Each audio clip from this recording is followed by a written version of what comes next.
Olá, sejam bem-vindas a mais uma aula do nosso curso para conselheiros e conselheiras tutelares.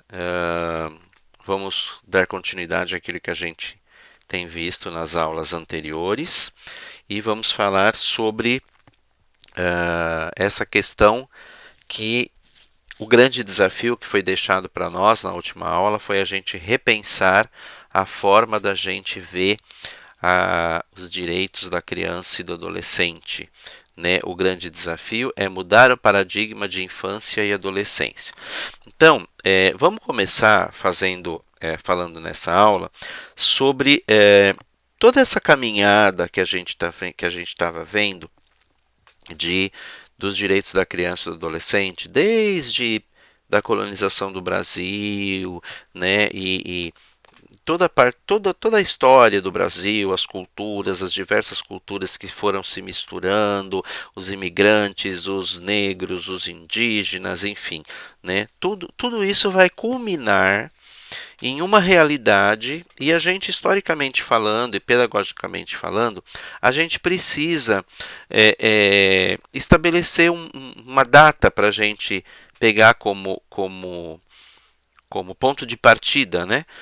Para entender tudo isso, para entender toda essa realidade. E a data que a gente pega como ponto de partida é a data do Código de Menores. O Código de Menores era a lei que existia antes do Estatuto da Criança e do Adolescente. Existiram dois códigos de menores, né? Mas assim, em 1990, quando o ECA é promulgado, o que existia antes dele era o Código de Menores, o segundo Código de Menores. E essa lei, ela acabava meio que resumindo, colocando no papel centenas de anos de história e de cultura e de valores e de paradigmas e de crenças e de ideologias, ela cristalizava essa ideia numa lei que dizia como que a gente ia cuidar, como que a gente ia olhar, como que a gente ia agir em relação à criança e o adolescente no Brasil. O Código de Menores ele vai representar para a gente hoje, então, a nossa visão de passado, né? A doutrina que baseava ou embasava o Código de Menores era chamado de doutrina da situação irregular. O primeiro artigo dizia algo mais ou menos assim: esta lei trata das crianças que se encontram em situação irregular. O que essa expressão diz para a gente, né? Primeiro, se existe alguém em situação irregular, quer dizer que existe alguém em situação regular, né? Aquilo que a gente só conseguimos entender o escuro quando temos o claro. São coisas que os opostos é que dão as referências para a gente entender. Então, se existem crianças e adolescentes em situação irregular, existem algumas em situação regular. E logo, essa lei que existia antes do ECA não é para todas as crianças e adolescentes. É só para as crianças e adolescentes em situação irregular. Tá? O que seriam essas crianças que estão em situação irregular? Crianças e adolescentes abandonadas, crianças e adolescentes que não se adequavam à sociedade, crianças e adolescentes que davam problema na escola. Ou seja, regular era considerado tudo aquilo que era a criança e o adolescente do jeito que o adulto esperava.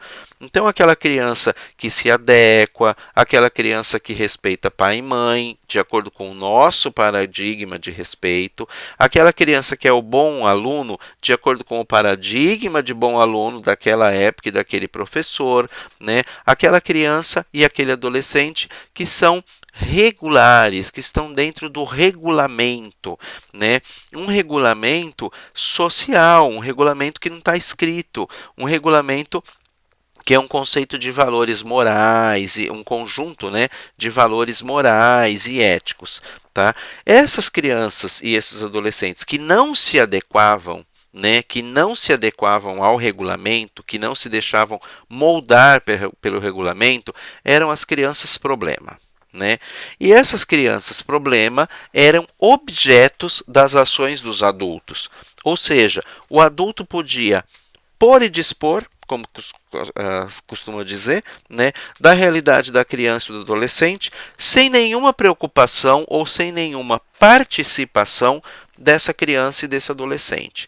Então, eu, como pai, como poder político, como Estado, né, como poder religioso, como padre, como professor, eu decido, eu resolvo o que vai ser feito e eu imponho essa ação. Então a gente vai ver exemplos em todas as áreas, né? A gente vai ver aquela família em que a criança nunca tinha a possibilidade de questionar, né? Então, os ditados populares, eles são índices ou ícones, ou, né, muito claros daquilo que um povo pensa. Então, tudo aquilo que a gente ouve falar hoje, na minha época, não precisava falar, era só meu pai olhar para mim. Né? Esse tipo de fala mostra, é um resquício, né? É uma evidência, é um indicador dessa realidade em que as crianças eram objetos das ações dos adultos. O pai decidia, o professor decidia o que era bom para o aluno, o padre decidia o que era bom para o fiel e assim por diante. E a maioria das crianças era vista como depósito ou depositário dos problemas. Veja bem, quando uma criança, um aluno, por exemplo, né, você pegar o exemplo da escola, quando um aluno não se adequava, aquele aluno não aprende, aquele aluno não segue as regras, né? Nunca ninguém parava para pensar se tinha alguma coisa errada com o sistema de ensino. Não, o problema era o aluno. Se todo mundo aprende e esse aluno não aprende, o problema é o aluno. Né? Não precisamos mudar no sistema de ensino, porque tem um monte de gente aprendendo. E isso se repetia em todos os lugares. Então você tinha o filho bonzinho e o filho rebelde. O filho rebelde era aquele que não se adequava ao padrão que o pai definiu como padrão para sua família. Né? Então, o problema está sempre na criança. Do ponto de vista de questões legais, né, não existiam direitos e nem processos legais. Não existiam direitos definidos para a criança e para o adolescente na lei, né, e não existia processo legal. Literalmente, não é um exemplo fictício, é um exemplo real, existem estudos que mostram isso. O juiz podia simplesmente olhar para a cara de um adolescente no seu gabinete e falar assim: esse é um menino malvado, então eu vou colocá-lo no internato em regime fechado. E olhar para outro menino e dizer: esse é um menino bonzinho, esse daqui tem jeito, então esse eu não vou mandar para o internato, para esse eu vou dar mais uma chance dele ficar com a família e voltar para a escola. De novo, não é um exemplo fictício, é um exemplo real. Existem documentos, decisões judiciais arquivadas até hoje, né, que servem como material de estudo para quem atua na área dos direitos da criança e do adolescente, que mostram isso, que mostram que era exatamente assim que um juiz podia agir. Não tinha processo, cada atendimento do juiz seguia uma regra totalmente diferente, o juiz ouvia quem ele queria, se ele não quisesse ouvir, ele não precisava ouvir, e assim por diante. Né? E a responsabilidade era total do Estado, permitindo arbitrariedade. Ou seja, o Estado podia fazer com a criança o que ele quisesse. Tá? Se o Estado resolvesse que o seu filho era um indisciplinado e precisava ir para um colégio interno, ele tinha poder, segundo a lei, de tirar o filho da família sem nenhum processo legal, sem ouvir a família, muito menos sem ouvir a criança, e mandar essa criança para outra realidade. Tá? Então, essa é a situação. E como a gente viu até hoje, visto como adultos em miniatura. Né? Então, aquela criança que, para ser a criança regular, a criança que entra na regra e que não está na lei, não é a que o Código de Menores vai tratar, ela tem que ser um adulto em miniatura, ela tem que se portar como um adulto, ela tem que estar sempre limpa, alinhada, né? Ela tem que falar sim senhor, sim senhora, ela tem que obedecer sem questionar, né? Independente daquilo que que ela pensa ou não, ela tem que obedecer. Se ela não obedece, ela é uma criança problema. Ela é uma criança irregular, que não entra no esquema. Então, o Estado faz com ela o que ele quiser. O Estado e as autoridades põe e dispõe dessa criança e desse adolescente, né? E existia uma questão muito séria que era a da penalização da pobreza, né? Ou seja, a criança é pobre, a família é pobre, não tem dinheiro, não tem como se manter. O pai não tem condição, a mãe não tem condição, não tem formação, não arruma emprego e tal, né? Estamos falando de pessoas que querem, que têm aquela clareza do seu papel de de provedor, de educador, de criar o seu filho, mas que não consegue. Simplesmente o Estado podia ir lá, tirar a criança de lá e mandar a criança para uma instituição. Por lá vai ter roupa, comida, né? Lugar para dormir, escola, casa. Então lá vai ser bom para ela e pronto. Ou seja, a criança paga um preço de não ter convivência familiar, de ficar longe da família, de não ter nenhum dos seus valores respeitados, porque ela é pobre, né? É isso que a gente chama de penalização. Ela paga uma pena, né? Ela é quase que presa por ser pobre, né? Quando era mandada para um internato, um educandário, um orfanato de regime fechado, era literalmente presa, né? Então aí a gente tem uma série de situações, né?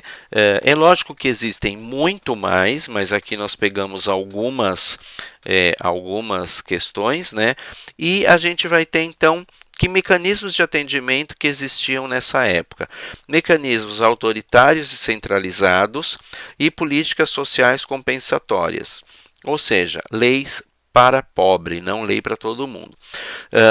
Mecanismos autoritários, a gente já comentou bastante, e centralizados. Então, ao invés de ter uma coisa que cada município desenvolve uma política, não. Você pega uma região, né, cria um grande orfanato para aquela região, e esse orfanato centraliza todas as crianças problemas ali, e de todas as cidades do entorno, né, num regime totalmente autoritário. Então, autoritarismo, centralizados, políticas sociais compensatórias, ou seja, se eu sou pobre, eu vou ganhar uniforme escolar. Se eu não sou pobre, não vou ganhar uniforme escolar, tá? De novo, a política é para algumas pessoas, né? Para algumas crianças, que de novo estão numa situação irregular. Nesse caso, irregular porque não tem uniforme. O regular é ter uma família que consegue pagar, comprar uniforme. O que mais? Vamos lá. Ações pontuais, reativas e corretivas, tá? Ações pontuais. A criança desobedeceu o professor, castigo, né? Ou seja, a criança precisa agir primeiro, teoricamente, né? No entendimento, no paradigma, né? Dos educadores, dos adultos. A criança mostra algum problema, mostra que ela não se enquadra, então é preciso haver uma ação, uma reação, reagir à ação da criança. E corretivas, né? Ou seja, eu não me preocupo com toda a caminhada da criança até ela chegar numa atitude violenta. Eu vejo a ação violenta, eu reajo de maneira pontual, só naquele momento e de maneira corretiva, né? E esse corretivo às vezes é aquele corretivo que a gente ouve falar mesmo, né? Palmatória, né? Apanhar na bunda e tal. Palmatória na escola, né? Você vê que o professor podia inclusive bater nas crianças, né? Tudo isso, como a gente viu, está dentro de um monte de aspectos históricos e culturais, tá? E aí vem o Estatuto da Criança. Ah, perdão, tem uma coisa antes aqui. Né? Exemplos dessa realidade do Código de Menores, né? São as Santas Casas. Né? As Santas Casas tinham a chamada Roda dos Excluídos. Tá? Essa Roda dos Excluídos aqui, ela funcionou de 1884 a 1948, tá? Olha aqui, 1948.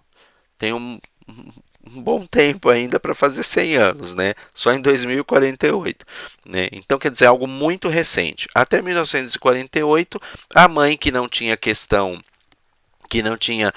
condição financeira, social ou moral de cuidar do seu filho, ela ia lá, colocava a criança, o bebezinho aqui nessa roda, aqui são exemplos de rodas, né? De 3 lugares diferentes, parece que uma é do Nordeste, inclusive. Então, eu falo que em muitos lugares o botijão de gás é vendido desse jeito, né? Tem uma roda exatamente igual essa no muro. Você põe o botijão, a pessoa roda, tira o botijão vazio, põe o botijão dentro e gira de novo para você pegar do lado de fora. Então a mãe ia lá, colocava a criança nessa roda, girava a roda, tocava um sino e saía correndo. E uma freira, normalmente era a igreja que fazia esse tipo de igreja católica que fazia esse tipo de trabalho, ia pegar essa criança do lado de dentro e ia cuidar dessa criança. Era literalmente um depósito, né? E era literalmente se livrar do problema, né? E aí a gente vai ter asilos, né, de menores. Esse daqui é do Rio de Janeiro, 1907, em que todos eram tratados do mesmo jeito. A gente vê todos, você vê a diferença deste menino aqui para este garotinho aqui, por exemplo, né? Tem uma diferença de tamanho bem grande, né? Só meninos, uma divisão, normalmente uma divisão sexual, né? Só homens cuidando, né? Parece que não tem mulheres aqui, né? Mas existia sim de casas cuidadas por mulheres, por freiras e tal, até porque é um paradigma, né? De que quem cuida das crianças são as mulheres e não os homens, né? Até hoje esse paradigma ainda persiste muito em muitos lugares, né? Mas você vê que não há particularidade, não há individualidade, né? Não há essa situação é, é centralizado, né? E é totalitário, enfim. Aqui um outro exemplo, né? 1909, né? Esse é no Pará. Olha o tamanho do quarto e a quantidade de crianças que viviam, né? Tem uma fileira de camas aqui, outra fileira de camas atrás, né? Uma grande mesa lá no fundo, onde provavelmente alguém fica tomando conta, né, dessas crianças todas. E aí a gente tem inúmeras histórias de abuso dentro desses lugares. A gente tem histórias onde não há particularidade, onde as crianças não têm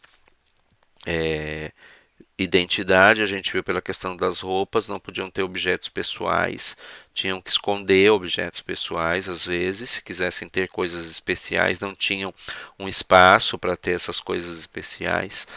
E é uma realidade assim que perdurou até muito recentemente no Brasil, né? Eu não tenho conhecimento de educandários que existam neste formato, mas provavelmente ainda existem educandários neste formato, mesmo o Estatuto tendo mudado isso, essa forma de pensar, há 30 anos, né? A gente conversou bastante sobre a questão histórica, que é algo que vem lentamente se desenrolando, né? Que não muda de uma hora para outra, e 30 anos para mudar a forma de pensar, para mudar o paradigma, é muito pouco tempo, né? Enfim, mas as coisas mudam, né? E nós vamos falar um pouco sobre a mudança dessas coisas na nossa próxima aula, no nosso próximo encontro, tá bom? Assim não fica uma aula muito grande, estamos aí com quase 19 minutos, de vez em quando eu olho para o lado, porque o meu cronômetro está ali do lado. Então estamos com 19 minutos de aula e vamos terminando por aqui, tá bom? Deixa eu contar uma coisa rapidinho. A Mary Del Priore, já falamos dela, né? É uma historiadora muito conceituada no Brasil, e ela conta que há registros de que as mães, ao deixarem as crianças nessa roda dos expostos, ou deixavam um bilhetinho com o nome da criança, roda dos expostos ou dos excluídos, ou deixavam um bilhetinho com o nome, ou deixavam uma correntinha, alguma coisa que identificasse a criança. Claro que nessa época o paradigma da questão religiosa católica, cristã católica, é muito forte. Então, se a mãe deixasse um bilhete dizendo essa medalha deve proteger o meu filho, não deve ficar com ele para sempre, isso as freiras respeitavam, porque estava dentro do paradigma de poder superior e tal, né? E às vezes as mães faziam isso, e às vezes as mães colocavam nomes muito diferentes na criança. Por quê? Porque passado algum tempo, seja 2, 3, 4, 5 ou 10 anos, a mãe, à medida que a mãe conseguisse uma situação melhor para uma situação de vida melhor, ela podia identificar o seu filho e tentar buscar o seu filho e resgatar o seu filho. Ou pelo menos ela podia ir no abrigo e visitar aquela criança como se fosse uma pessoa estranha, mas ela sabia que aquele era o filho, né? Então, ou porque ela identificava a correntinha, ou porque a criança tinha um nome. O nome também tem um peso muito grande no paradigma cristão, né? Então, as freiras, se recebiam a criança com um bilhetinho escrito, o nome dele vai ser Eufrasolino, o menino ia chamar Eufrasolino, né? E aí, claro que a mãe, quando fosse visitar, não ia ter outro Eufrasolino, sei lá, né? Ou qualquer nome assim muito diferente. Então, isso mostra como que esse processo era doloroso para as mães e como que elas queriam manter aí uma forma de manter o contato, de rever, de acompanhar o crescimento dos filhos, né? Não era só uma questão de descaso, ou só uma questão de querer a mãe se livrar do problema, mas tinha todo um peso aí de ser mãe solteira, muitas vezes, e assim por diante, né? Então, acho que essa história mostra um pouco como que esse processo era sofrido, tá bom? Espero que vocês tenham gostado. Me digam o que vocês acharam, mandem perguntas, opiniões, contem histórias que vocês se lembraram ao ver essa aula, assistir essa aula. E até o nosso próximo encontro. Tchau, tchau.